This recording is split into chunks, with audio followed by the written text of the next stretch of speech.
The Borgias is about power. The Borgias were one of the most powerful, bloodthirsty, immoral bunch in medieval Italy. Jeremy Irons returns as Pope Alexander for season 2 of the Emmy-nominated series, The Borgias. And this season, the leader of history's original crime family moves his fight for power beyond the walls of the Vatican. We shall subdue the arrogance of those papal states one by one. In the Borgias series, the family forces its way into power using deceit, brutality, and of course, Poison! But how did someone really come into power in 15th century Rome? God will forgive us, my son, but I will not forgive failure. Power in the time of the Borgias was generally achieved through marital alliances, through military conquest, or through the new power of banking, which made all of these wars possible.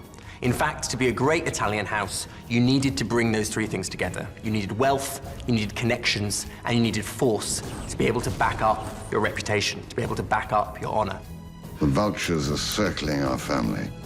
We must protect ourselves. In the Renaissance, Italy is a jigsaw of different political kind of states and different kinds of political units. Here is the tiny city of Rome, surrounded by the papal states. Now, its rule is small, but its power is great.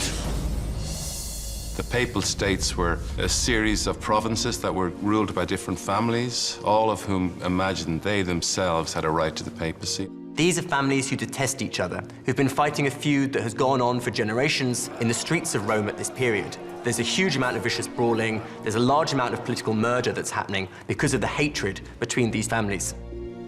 You are either with us or against us.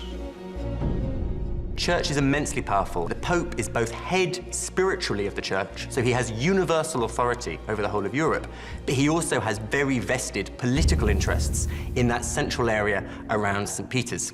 And what's striking about Rodrigo Borgia is that when he becomes Pope, he wants to take these lands back under direct control.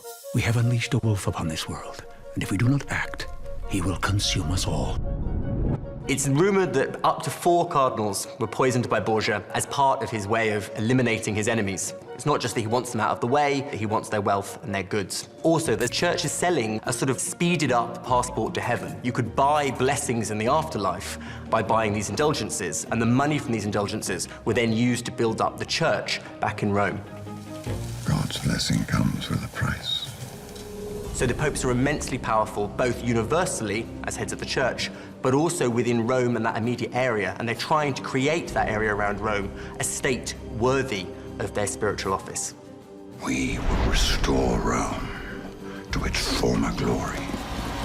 Under the Borgias, it shall shine, as it did beneath the Caesars.